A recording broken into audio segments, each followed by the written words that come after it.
Good morning, students. This is Gautam Singh, your faculty of English.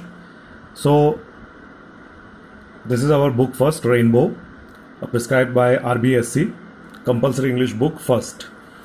Today we start our second lesson, A Room 10 by 8. इससे पहले जो first chapter था water वो हम पूरा कर चुके हैं, रीड आउट उसका एक्सप्लेनेशन, उससे जो रिलेटेड क्वेश्चन आंसर्स हैं वो भी आपको जल्दी अवेलेबल हो जाएंगे. सो यहाँ हमारा चैप्टर है, उससे हमें पता चलता है कि जो चैप्टर की हेडिंग है अ रूम 10 by 8, तो ये कहानी किसी 10 by 8 के कमरे के बारे में है. So let's start. This room might be 10 by 8 said Mrs. Malik, pointing to a square in the draft plan laying on the table before them. तो असल में यहाँ पर क्या है कि मिसेस मलिक नाम की कोई लेडी है, उनके सामने एक टेबल रखी हुई है और टेबल के ऊपर एक ड्राफ्ट प्लान रखा हुआ है. ड्राफ्ट प्लान यानी किसी जगह का नक्शा रखा हुआ है.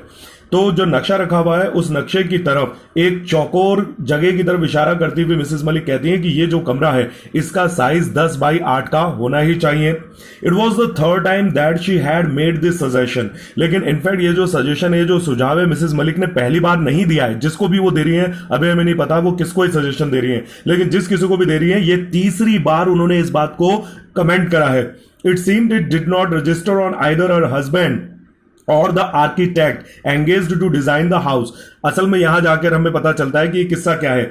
जो मिसेस मलिक है उन्होंने अपने घर का डिजाइन बनवाने के लिए, शायद वो कोई नया घर बनवाने जा रही हैं और उसका एक ड्राफ्ट प्लान, पहले एक नक्शा बनवा रही हैं और उसके लिए उन लोगों ने एक आर्किटेक्ट, एक वास्तुकार को हायर किया है. लेकिन असल में समस्या यह है कि 3 बार बोलने के बावजूद ना तो उनके पति के दिमाग में यह बात बैठ रही है और ना ही आर्किटेक्ट को यह बात समझ में आ रही है कि उस कमरे को 3 by 8 का करना है और क्यों करना है. द मलिक्स, जब भी हम किसी भी फैमिली के आगे उसको प्लूरलाइज कर देते हैं तो इनफैक्ट वो प्लूरलाइज नहीं होता बल्कि वो पूरी फैमिली को रिप्रेजेंट करता है. The Maliks, the Guptas, the Sharmas, the Singhs, इस तरीके से. The Maliks were going to have a house of their own in Delhi. असल में मामला यहां पर और क्लियर हो जाता है सेकंड पैराग्राफ में कि ये जो मलिक परिवार है जिसमें मिसेस मलिक बिलोंग करती हैं, ये मलिक परिवार दिल्ली में अपना खुद का एक मकान बनवाने जा रहा है. They had purchased a plot in the most fashionable colony of the town some time ago. कुछ ही समय पहले उन्होंने दिल्ली का जो शहर है वहां पर एक फैशनेबल कॉलोनी, बहुत ही आधुनिक नई बसी हुई कॉलोनी है, वहां पर एक जमीन का टुकड़ा खरीदा था. Now that they were posted back in Delhi, they thought they might as well have the house built. असल में यहां पे हमें इस लाइन में ये भी पता चलता है कि मिसेस मलिक के जो हस्बैंड है वो शायद दिल्ली गवर्नमेंट के या सेंट्रल गवर्नमेंट के कोई कर्मचारी हैं और उनको हमेशा कहीं ना कहीं ट्रांसफर दूसरे स्टेट या डिस्ट्रिक्ट्स में कर दिया जाता है.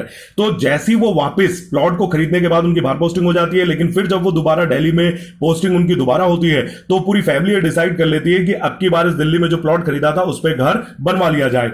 In her heart of hearts, Mrs. Malik also decided that after completion of the house, she would stay back in Delhi, even if her husband was transferred to another station. लेकिन इस बार एक खास बात और भी है कि अपने दिल के अंदर जो मिसेस मलिक है उन्होंने बात डिसाइड कर ली कि जैसे ही दिल्ली वाला मकान कंप्लीट होगा तो भले ही उनके पति का ट्रांसफर इस बार दिल्ली के बाहर क्यों ना हो, वो यहीं पर रहेंगी, दिल्ली छोड़कर अपने पति के साथ नहीं जाएंगी. लेकिन क्यों?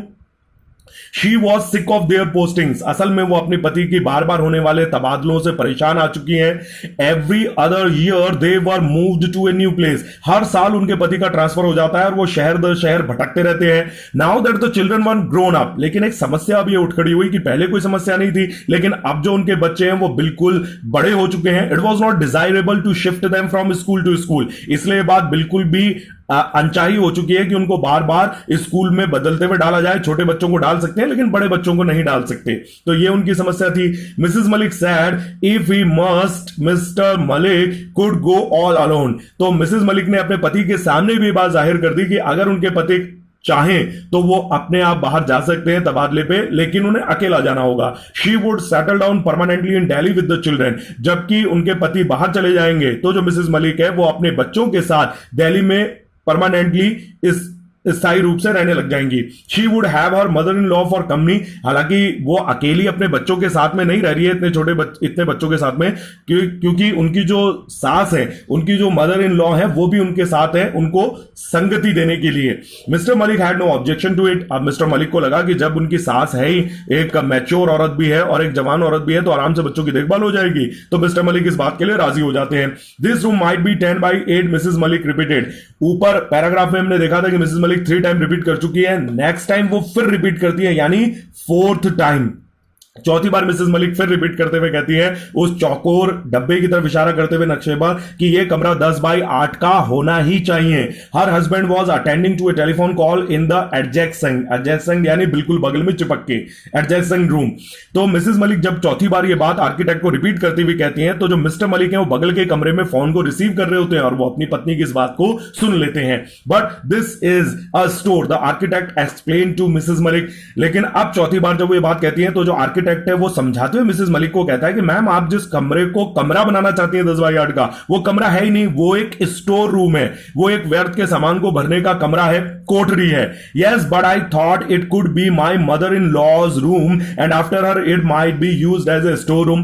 तो मिसेस मलिक समझाते हुए कहते हैं कि जी बिल्कुल, मेरे को ये बात पता है, लेकिन असल में मैं ये चाहती हूं कि वर्तमान समय के लिए, मैंने सोचा कि वर्तमान समय के लिए ये कमरा अगर 10x8 का इस कोठरी को कर दिया जाए, तो ये मेरी मां के मेरी सास के शयन कक्ष के रूप में प्रयोग लिया जा सकता है, और उनके बाद में, यानी उनके मरने के बाद में, इसे स्टोर रूम में तब्दील किया जा सकता है।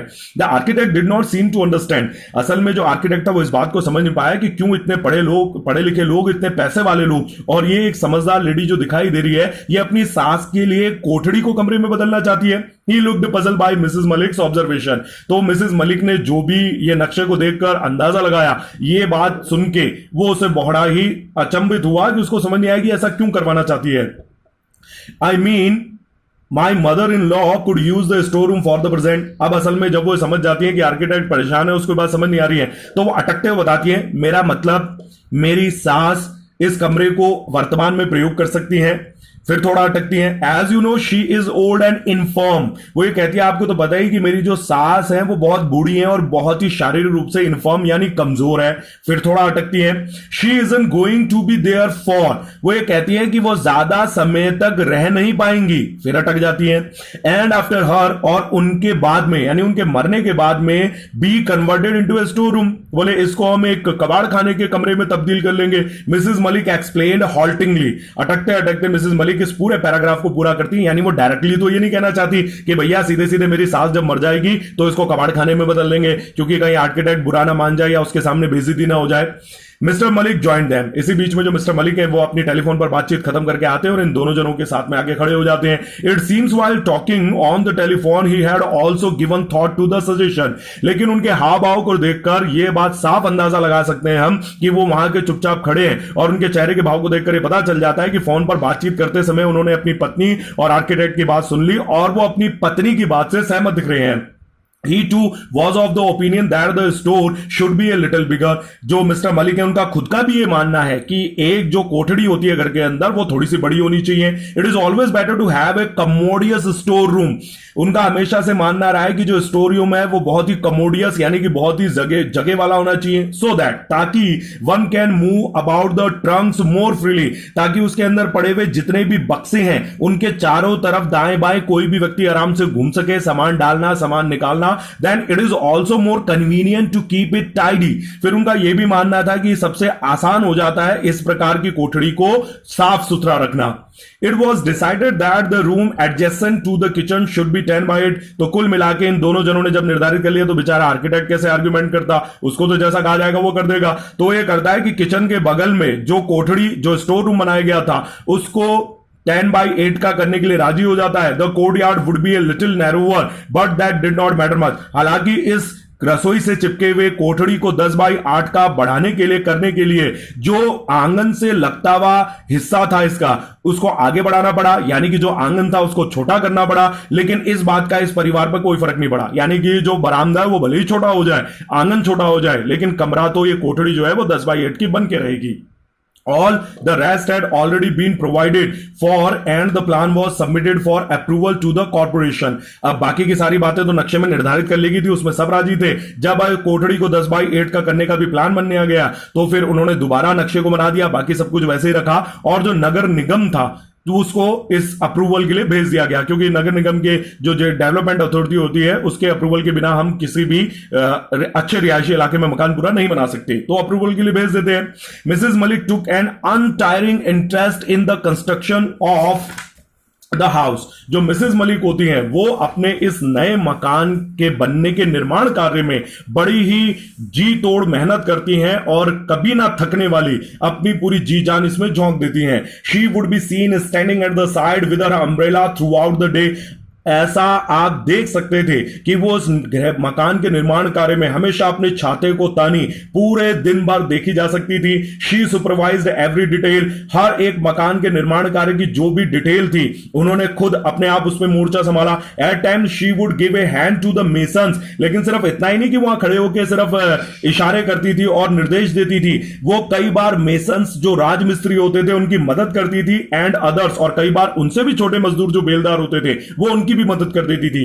She was the first to arrive at the construction site, जो निर्माण कार्य की जो जगह थी वहां पर वो मजदूरों से भी पहले पहुंचती थी. And left after everyone had gone away, और मजदूरों के जाने के बाद तक वो वहां पर डटी रहती थी. She ensured that there was no wastage of material, उन्होंने इस बात को सुनिश्चित किया कि जो गृह निर्माण की सामग्री है उसकी बिल्कुल भी बर्बादी नहीं हो. And the labour did not idle about, और उन्होंने ये भी बात सुनिश्चित करी जो मजदूर हैं वो निठल्ले ना बैठे रहे.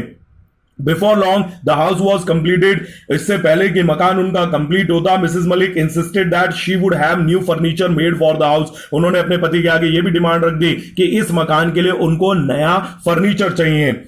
She would not let the old furniture enter the new house, उन्होंने साफ मना कर दिया कि अभी जो किराए के मकान में हमारे पास फर्नीचर है वो मैं अंदर नहीं ले जाने दूंगी. Not a piece of it, एक छोटा सा टुकड़ा, एक कुर्सी, एक पाटा, बोले कुछ भी नहीं ले जाने दूंगी, सब नया चाहिए. They were still in the midst of the plans to shift when they learned that the house had been acquired by the government. लेकिन मकान बनके तैयार हुआ, मिसेस मलिक के फर्नीचर का ऑर्डर जाता, इससे ही पहले उन्हें पता चला कि जो सरकार थी दिल्ली की, उन्होंने उनके मकान को अधिग्रहित कर लिया, अपने कब्जे में ले लिया. मिसेस मलिक वॉज फ्यूरियस, जैसे मिसेस मलिक को पता चला वो बुरी तरीके से भड़क गई, क्रोधित हुई, furious. But the next moment when Mr Malik mentioned the rent assessed, she quietened down. लेकिन जैसे ही मिस्टर मलिक ने बताया कि कितना किराए का सरकार ने असेसमेंट करा है, कितना अंदाजा लगाया कि इतना किराया मिलेगा, जैसी ही बात उन्होंने पत्नी को बताई, उनकी पत्नी तुरंत शांत हो गई, यानी काफी मोटा किराया मिलने वाला था.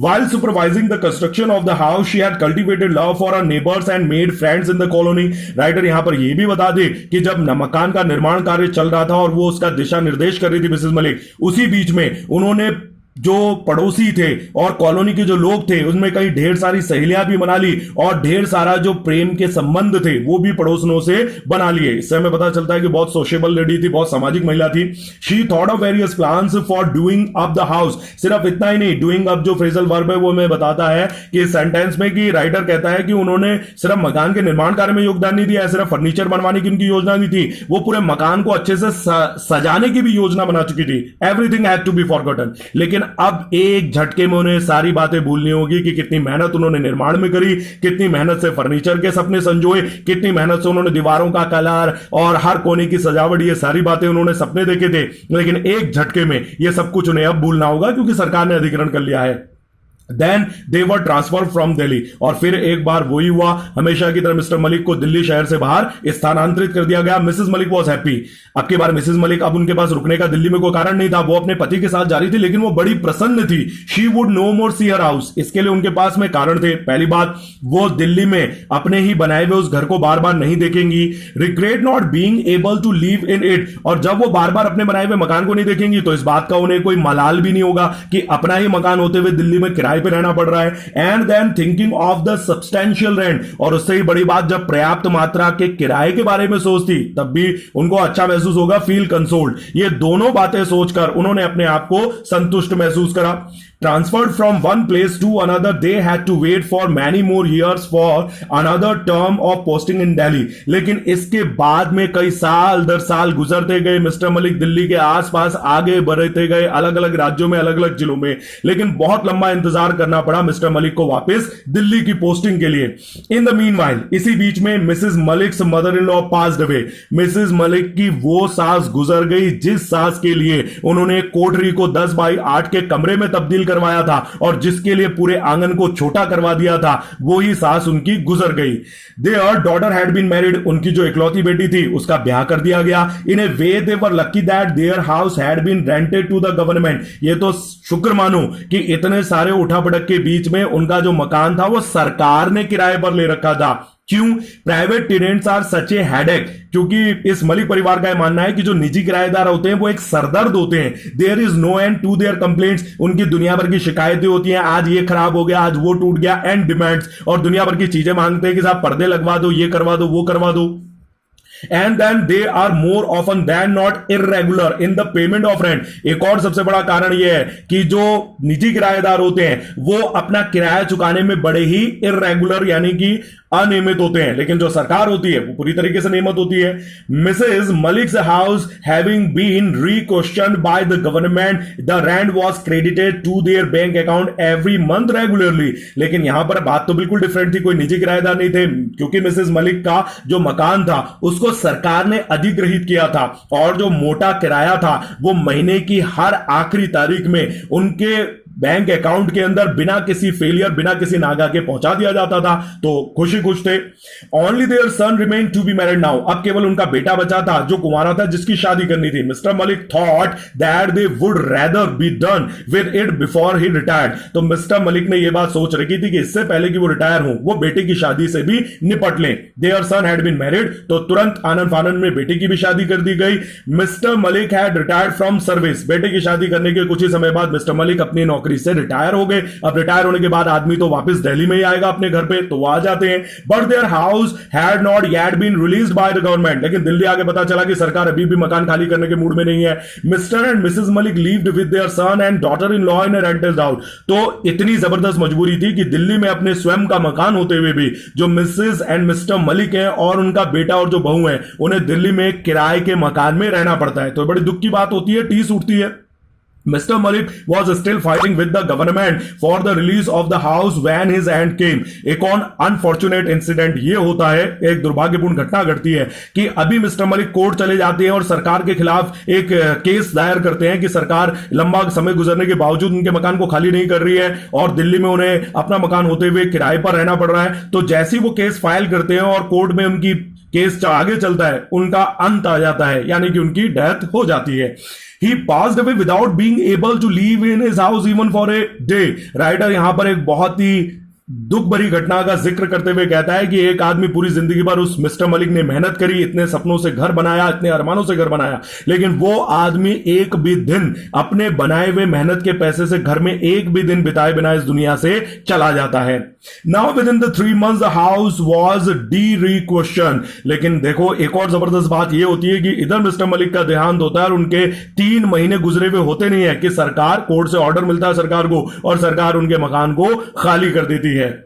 Mrs. Malik's daughter-in-law was keener than Mrs. Malik to shift to her own house. अब यहां पे एक इंटरेस्टिंग बात ये होती है कि अब मिसेस मलिक इतनी बूढ़ी हो चुकी हैं, सास उनकी मर चुकी है, पति भी मर चुका है, सारी जवानी की इच्छाएं खत्म हो चुकी हैं, और अब जो मिसेस मलिक जिनकी मकान में जाने की बहुत इच्छा थी, उससे भी कहीं ज्यादा तीव्र इच्छा उनकी बहू की दिखाई दे रही है अपने मकान में, नए मकान में जाने की।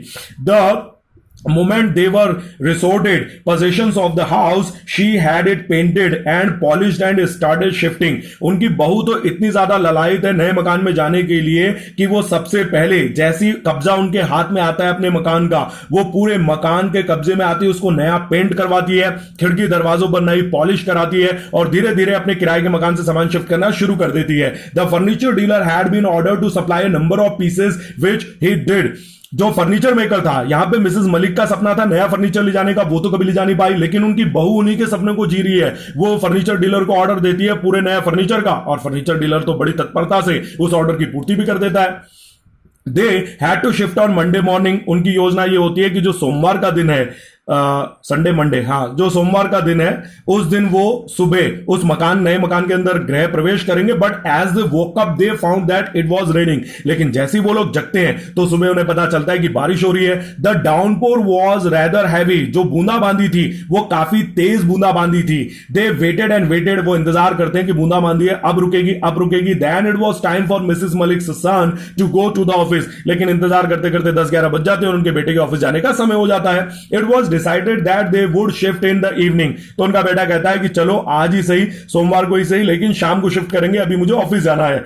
It continue to rain throughout the day, लेकिन उस दिन पूरे दिन भर बारिश नहीं रुकती है। It was raining as heavily as ever in the evening also. जितनी तेज बारिश सुबह हो रही थी, दिन में होती है, उतनी शाम को भी होती है। Monday being an auspicious day, लेकिन असल में ये लोग मंडे के पीछे क्यों पड़े हैं? क्योंकि मंडे जो है वो हिंदू धर्म के अनुसार बड़ा ऑस्पिशियस, एक मंगलकारी दिन माना जाता है। Mrs Malik wanted to shift if they could. तो मिसेस मलिक का मानना था कि बेटा चाहे सुबह हो चाहे शाम हो, अगर आज ही के दिन हम शिफ्ट कर पाए तो बहुत अच्छी बात होगी। Out of consideration for his mother, the son decided to shift even though it continued to rain heavily. तो अपनी मां की उस धार्मिक मान्यता के अनुसार उनका जो बेटा है वो ये कहता है कि भले ही ठीक है आज ही हम जाएंगे, भले ही शाम को तेज बारिश होती रहे, लेकिन हम आज ही शिफ्ट करके रहेंगे। They sent for a taxi in addition to their own car and made a formal move. तो शाम को उनका बेटा जब घर वापस आता है, बारिश तब भी कंटिन्यूसली होती रहती है, तो उनका बेटा अपनी खुद की कार के अलावा एक भाड़े की टैक्सी मंगाता है और एक औपचारिक तरीके से, यानी अनौपचारिक तरीके से तो पूजा पाठ, फालतू पंडित, रिश्तेदार ये सारे आते, लेकिन बड़ी औपचारिक करते हैं कि दो गाड़ियों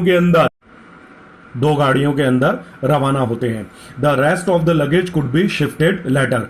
बाकी का उनका जो किराए के मकान में बचा हुआ सामान है उसको वो ये निर्धारित करते हैं कि अगले दिन या अगले कुछ टाइम बाद में वो किसी दूसरे गाड़ी में शिफ्ट कर लेंगे। लेकिन हाल फिलहाल वो अपनी खुद की एक कार और एक भाड़े की टैक्सी लेते हैं और उसके अंदर अपने नए घर में थोड़ा बहुत जरूरत का सामान रख के रवाना होते हैं। इट वॉज रेनिंग इंसिजेंटली, हालांकि बारिश रुकती नहीं है, लगातार अनवरत सतत बरसात होती रहती है। Sitting in the back seat of the car Mrs Malik was lost in memories. तो जैसी गाड़ियां रवाना होती हैं, रास्ते में गाड़ियों के चलते चलते और बारिश से घिरे हुए पूरे मौसम के अंदर जो मिसेस मलिक हैं वो अपने नए घर की तरफ बढ़ते हुए उस घर में जिसमें रहने का सपना उन्होंने कभी देखा था और उस घर में रहने का सपना जिसे देखते हुए उनके पति इस दुनिया से चले गए, और वो घर जिसमें उन्होंने अपनी सास के लिए कोठड़ी को 10x8 के कमरे के रूप में चेंज करने का फैसला लिया था, तो अचानक वो अपनी उन पुरानी यादों में खो जाती हैं।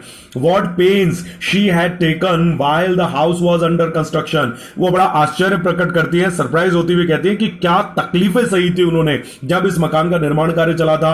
The days when she missed her meals, वो उन दिनों को याद करती है जब वो अपना खाना पीना तक भूल गई थी, कभी नाश्ता भूल जाती, कभी दोपहर का खाना भूल जाती।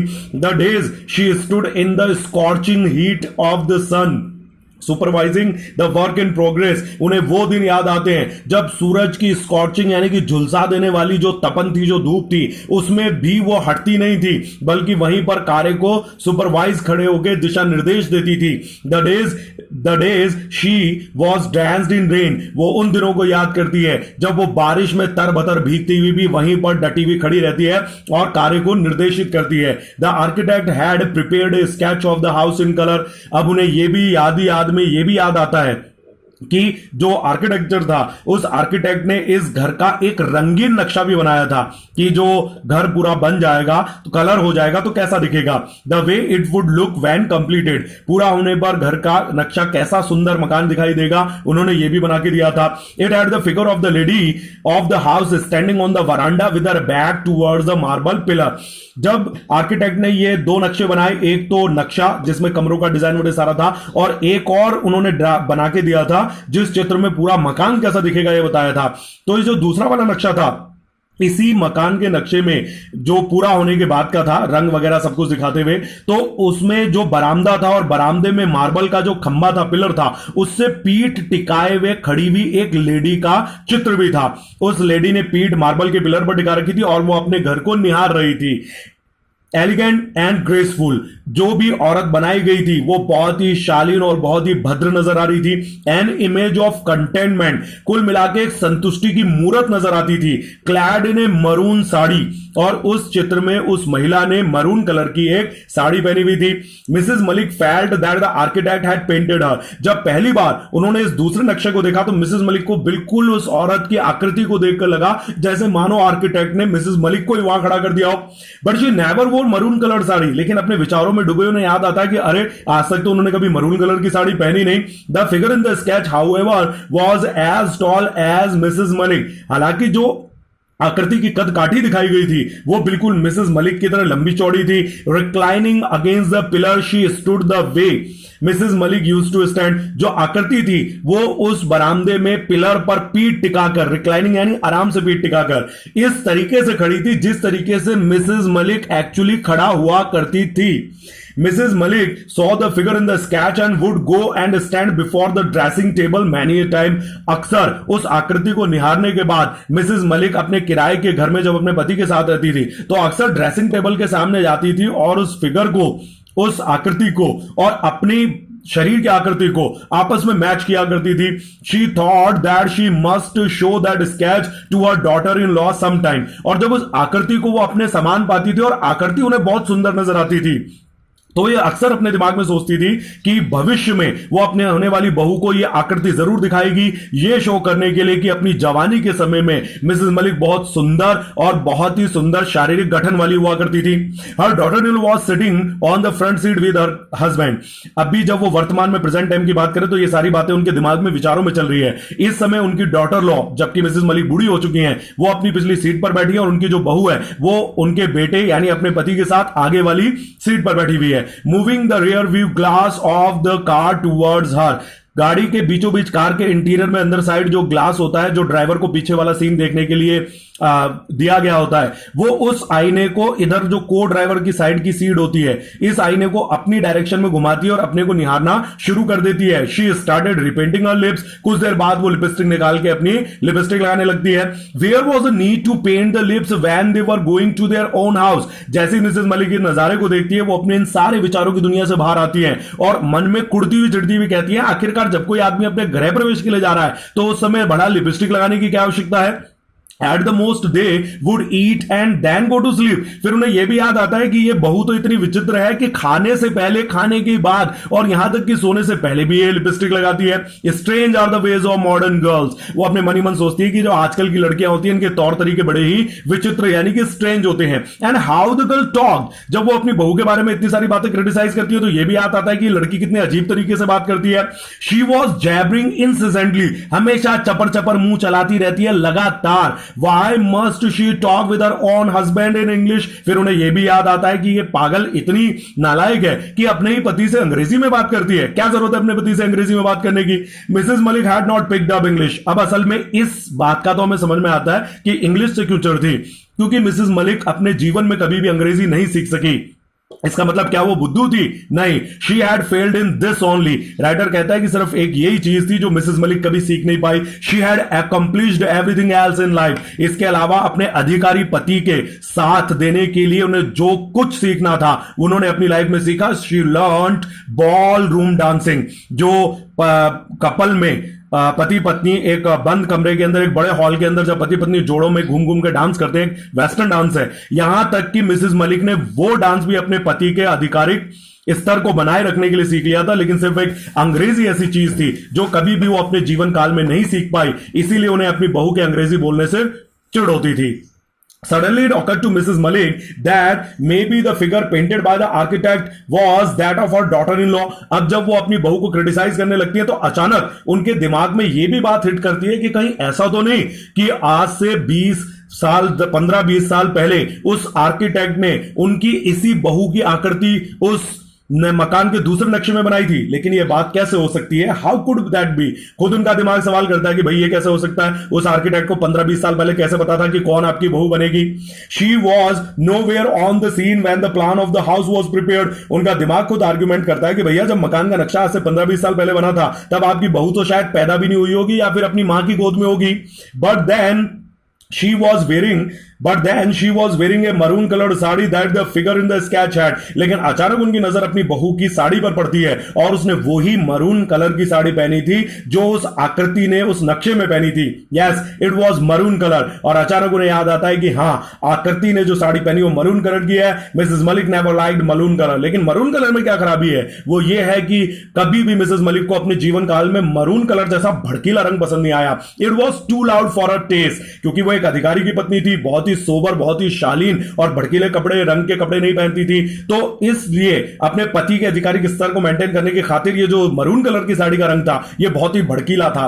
It was girls like a daughter in law who are fond of maroon colour. Fond of colour मतलब, फॉन्ड ऑफ का मतलब है किसी चीज के लिए बहुत लड़ाई रहना, बहुत पसंद करना। तो अचानक वो ये रिमार्क भी करता है उनका मन कि हाँ, उनकी ये जो बहू जैसी जो तड़क भड़क वाली लड़की होती है उनको ही मरून कलर पसंद आ सकता है।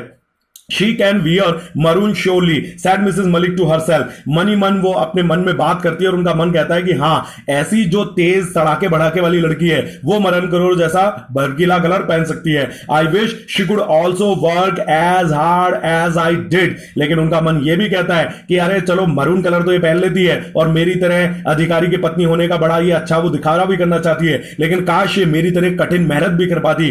I had every brick of the house laid before my eyes. उनका मन कहता है कि अरे मैंने तो अपने मकान की हर एक ईंट अपनी आंखों के आगे जुड़ती हुई देखी है। इन सन एंड रेन, चाहे चमकता हुआ सूरज की रोशनी हो या फिर तेज बारिश हो, कभी भी अपनी जगह से नहीं हटी। I stood on the side supervising the construction from early in the morning till late in the night. वो ये कहती है कि मैं तो सुबह की पहली किरण से लेकर और रात के अंधियारे तक उस कंस्ट्रक्शन साइट पर खड़ी रहती थी और काम को सुपरवाइज करती थी, निर्देशित करती थी। Many a time I help the masons, कई बार मैंने राजमिस्त्री तक की मदद करी। विद मोर्टार एंड ब्रिक्स, उसको गारा चूना ईंटें पत्थर पकड़ाते हुए। मैनी टाइम्स आई हॉल्ड ए रबड़ पाइप, कई बार मैं रबड़ पाइप को घसीट कर लाई। And spread water on the plastered wall, और नई नई प्लास्टर की दीवार की मैंने तराई भी करी।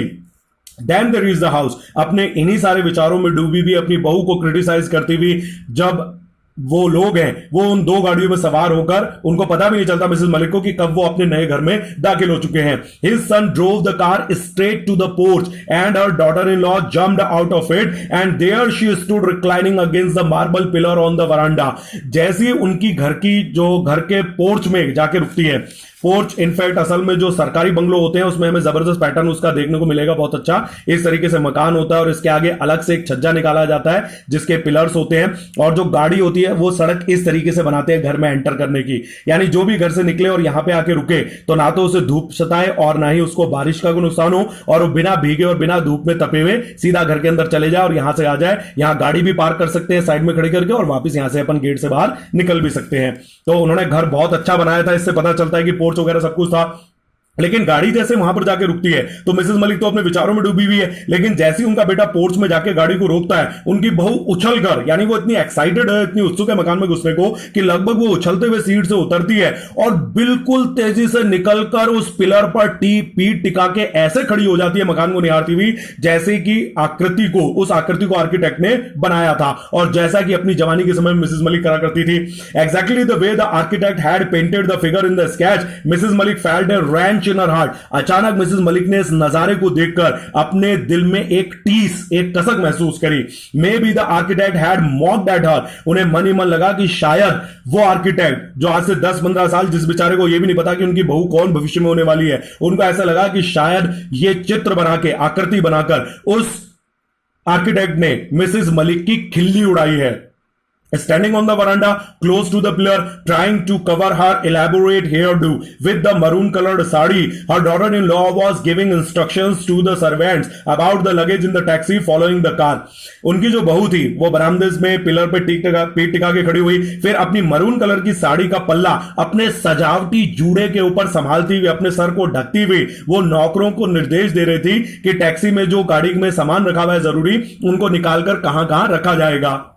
The luggage had been remove from the taxi. देखते देखते नौकरों ने टैक्सी में से पूरा सामान खाली कर दिया। The taxi driver drove away after having been paid. Taxi driver को रवाना कर दिया जब उनके बेटे ने उसका पैसा चुका दिया। Mrs Malik was still sitting on the back seat of their car. लेकिन मिसेस मलिक जो थी, न जाने क्या बात है कि अभी भी वो अपनी गाड़ी की पिछले वाली सीट पर बैठी हुई है। She had a strange sinking sensation, क्योंकि असल में मिसेस मलिक को ऐसा लग रहा था जैसे मानो वो किसी गहरे अंधकार कुएं में कहीं डूबती जा रही है। नए घर में आने की कोई एक्साइटमेंट उनके अंदर नहीं है।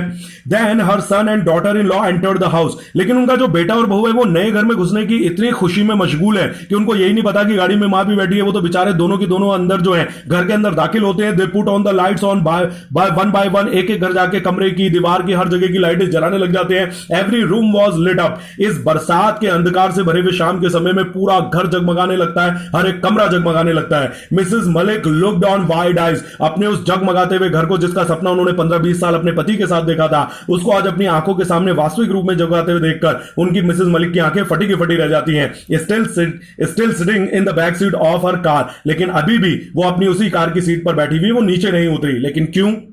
In the excitement, nobody seemed to have remembered to open the door for her the way it was done. असल में समस्या यह है कि आज बेटा बहू इतने हबड़ा तबड़ी में थे कि वो गाड़ी से उतरने के बाद ये भी भूल गए कि उन्होंने अपनी मां के लिए, अपनी सास के लिए दरवाजा नहीं खोला, जैसा कि वो अक्सर किया करते थे। Suddenly her son thought of his other. लेकिन अचानक घर के अंदर जो उनका बेटा खुशी से घूम रहा होता है, उसे अचानक ये बात याद आती है कि वो एक गलती कर बैठा है। He ran to the porch. वो भाग के वापस पोर्च पे आता है and opened the door of the car. और कार के दरवाजे को अपनी मां के उतरने के लिए खोलता है। A drive in the evening always makes me go to sleep, the mother spoke in a whisper. लेकिन अपनी इस शर्मिंदगी और झेप को मिटाने के लिए मिसेस मलिक ये कहती है कि अरे बेटा, शाम के समय अगर गाड़ी में कहीं जाओ तो मुझे हल्की सी नींद आ ही जाती है। ये ऐसा वो अपनी शर्मिंदगी को छुपाने के लिए करती हैं। Her daughter in law had also come out. जैसी पति को बाहर भागता देखती है तो बहू को भी बात याद आती है, वो भी भाग के पोर्च में आ जाती है। Every one was laughing. मां के उतरने के बाद हर एक घर का, परिवार का जितने भी मेंबर थे, सब बड़े खुश नजर आ रहे थे। Mrs Malik's daughter in law was standing against the marble pillar on the veranda again. सास को बाहर उतारने के बाद उनकी जो बहू थी वो वापिस बरामदे पर उस मार्बल के पिलर पर पीठ टिकाकर खड़ी होकर मकान को निहार रही थी। She was trying to cover her hairdo with her maroon colour sari. और अपनी उसी मरून कलर की साड़ी से वो अपने जूड़े को, सजावटी जूड़े को ढकने का, सर पे पल्लू लेने का प्रयास कर रही थी।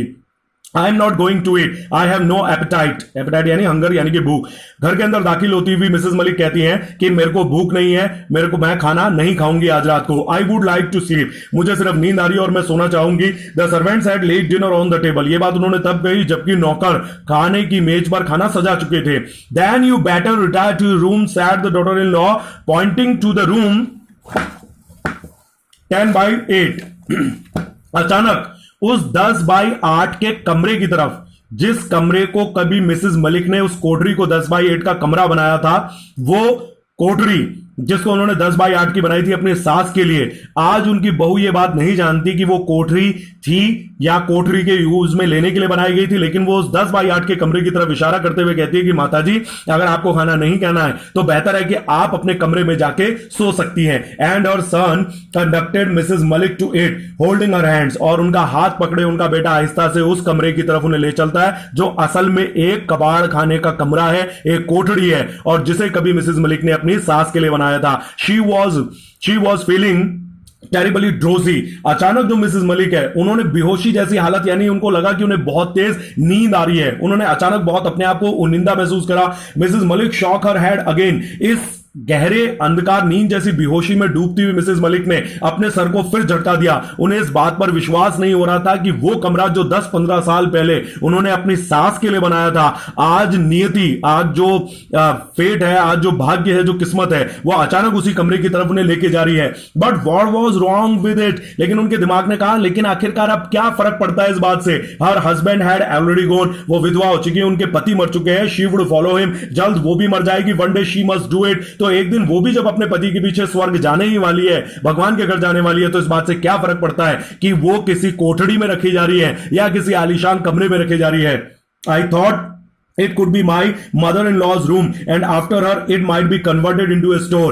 These words re-echoed in Mrs. Malik's ear. लेकिन इससे पहले कि वो अपने कमरे में उस कोठड़ी में जाके सोए, उनके दिमाग में वही शब्द गूंजते हैं, बार बार गूंजते हैं, जो कभी उन्होंने आर्किटेक्ट के सामने कहे थे कि मैं सोचती हूं कि उस कोठड़ी को 10 बाई 8 का इसलिए होना चाहिए क्योंकि वर्तमान समय में मेरी सास जिंदा है और अभी के समय में वो उसे शयन कक्ष बना सकती हैं और उनके मरने के बाद इसे हम स्टोर रूम में बदल सकते हैं. And then she heard her daughter-in-law comment, "The house is otherwise very well planned." जैसी वो अपने उस कोठड़ी नुमा कमरे में जाती हैं और उनका बेटा बाहर आता है तो उनकी बहू एक टिप्पणी करती है मकान के बारे में. वो कहती है कि घर तो बहुत ही सुंदर और बहुत ही सुनियोजित तरीके से बनाया गया है, लेकिन it lacks only A store room. लेकिन इस घर के अंदर सिर्फ एक स्टोर रूम की कमी है. I would like to have a big enough store. जबकि मेरे को तो इस घर के अंदर एक शानदार ज्यादा जगह वाला एक कबाड़ खाने का रूम यानी कि कोठरी जरूर चाहिए. Mrs Malik heard it. जैसी मिसेस मलिक ने इस बात को सुना, and she felt as if she was sinking deep and deep into a bottomless well. अचानक उन्हें महसूस किया कि वो किसी अंतहीन अंधकार भरे कुएं के अंदर डूबती जा रही हैं, डूबती जा रही हैं और डूबती जा रही हैं. Writers KS. Duggal.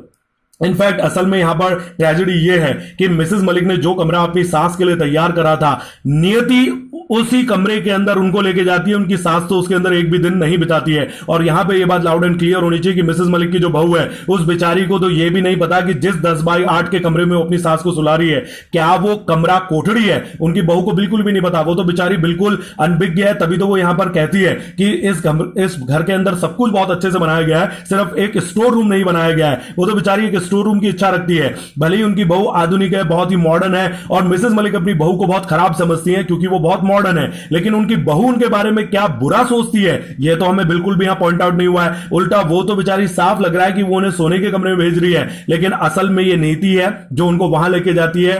So the moral of the story is as you sow shall you reap. जैसी करनी वैसी भरनी. मिसेस मलिक ने एक बुरी इंटेंशन से अपनी सास के लिए उस कमरे को बनाया था और अनफॉर्चुनेटली कह लो या फिर फेट कह लो, किस्मत कह लो कि फाइनली वो कमरा उन्हीं के हिस्से में आता है इससे पहले कि वो इस दुनिया से जाएं. So here ends our second chapter, a room 10 by 8 written by K S. Duggal. But the most important thing, like, share and subscribe this channel and don't forget to press the bell icon for more updated videos. इस चीज को हमेशा ध्यान रखिए कि जो like, share और subscribe और कमेंट है वो किसी भी वीडियो मेकर के लिए, चैनल मेकर के लिए बहुत इंपॉर्टेंट होते हैं क्योंकि वो उसको एप्रिशिएट करते हैं. कोई डायरेक्टली वीडियो अपलोड करने से पैसा नहीं मिलता है, सिर्फ एप्रिसिएशन ही यहां पर एक अच्छा काम करता है. So never forget, like, share, subscribe this channel. Thank you students.